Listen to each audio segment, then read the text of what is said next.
आयोग याच्याबद्दलचं पवार साहेबांनी त्यावेळेस 2023ला हे लिहिलं होतं. म्हणजे कुठं ना कुठं तरी आता सिद्ध झालेलं आहे की 2023लाच महिला आरक्षणाचं बिल हे पास झालेलं आहे, बहुमताने पास झालेलं आहे. सगळ्या खासदारांनी म्हणजे इंडिया आघाडीच्या खासदारांपासून सगळ्या खासदारांनी पाठिंबा दिल्यानंतरच ते बिल पास झालं होतं.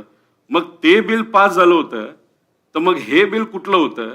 तर हे बिल तुम्ही बघायला गेलं हे डिलिमिटेशनचं बिल होतं आणि त्याच्यात खासदारांची संख्या वाढवण्याचा प्रयत्न या कालच्या स्पेशल सिटिंगमध्ये पार्लमेंटमध्ये त्या ठिकाणी केला गेला होता. आणि बघा त्याच्यामध्ये तमिळनाडू आणि पश्चिम बंगालमध्ये निवडणुका सुरू असताना हे बिल महिला आयोगाचं फक्त कवच त्याला दिलं होतं महिला आरक्षणाचं, पण हे दोन महत्त्वाचे मुद्दे त्यांनी आणले होते. आता हे आसामचं उदाहरण आहे. आसाममध्ये हे खासदारकीचा मतदारसंघ आहे, तो एक खासदारकीचा मतदारसंघ आहे.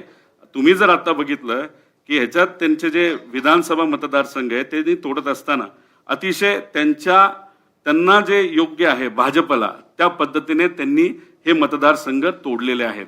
आणि याच्यामध्ये जर बघितलं 2001ची सेन्सस घेतलंय, जनगणना 2001ची घेतली, म्हणजे 2011 सुद्धा लेटेस्ट आहे. ते घेऊ शकले असते पण त्यांना जे सोयीचं वाटलं काहीतरी कारण दिलं. जम्मू काश्मीरमध्ये 2011ची वापरली आणि आसाममध्ये 2001ची, म्हणजे मन मर्जी या भाजपकडनं केली गेली. आणि याच्यामध्ये तोडत असताना काही काही ठिकाणी तर आपण बघितले गॅप आहेत. म्हणजे एक मतदारसंघ संपला की मग दुसरा मतदारसंघ आणि परत पहिलावाला सुरू होतो. असं आसाममध्ये झालेलं. हे कशासाठी झालंय? भाजपची सत्ता आसाममध्ये यावी यासाठी असं हे डिलिमिटेशन आसाममध्ये झालंय. आणि असंच डिलिमिटेशन हे अख्ख्या भारतामध्ये लोकसभेसाठी सुद्धा आणि विधानसभेसाठी सुद्धा तिथं होऊ शकतं.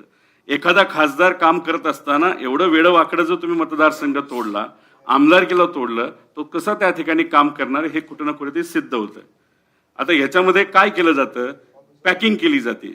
म्हणजे एकाच मतदारसंघामध्ये विरोधी पक्षातले सर्व मतदार एकत्र टाकले जातात. ठीक आहे, तुम्ही जिंकून जावा एक मतदारसंघ, आणि बाकीच्या मध्ये मग ते काय करतात? क्रॅकिंग केलं जातं. एकाच मतदारसंघातील विरोधी पक्षाचे जे काही मतदार आहेत ते विभाजले जातात. ह्याला आपण क्रॅकिंग म्हणतो.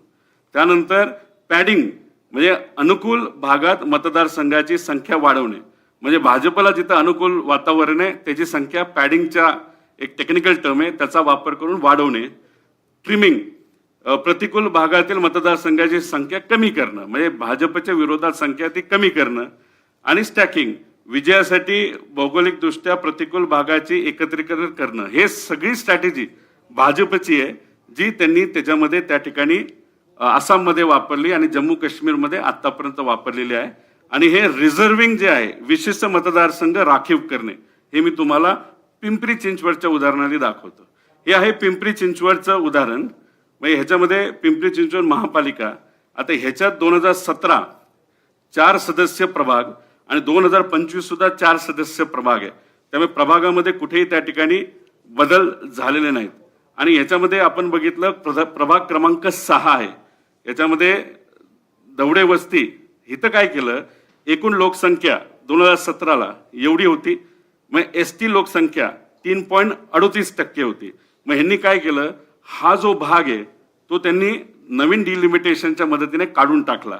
ह्याच्यात झालं असं की जी 38 होती ती थोडक्यात एसटी लोकसंख्या ही कमी झाली आणि इथलं एसटी आरक्षण हे काढून टाकलं गेलं. प्रभाग नंबर 6 हे उदाहरणासकट तुम्हाला त्या ठिकाणी मी टाकलेलं आहे. इथून जो व्यक्ती निवडून आला तो बिनविरोध निवडून आला, जो पिंपरी चिंचवडचा आत्ताचा महापौर आहे. याबद्दल आता हे मी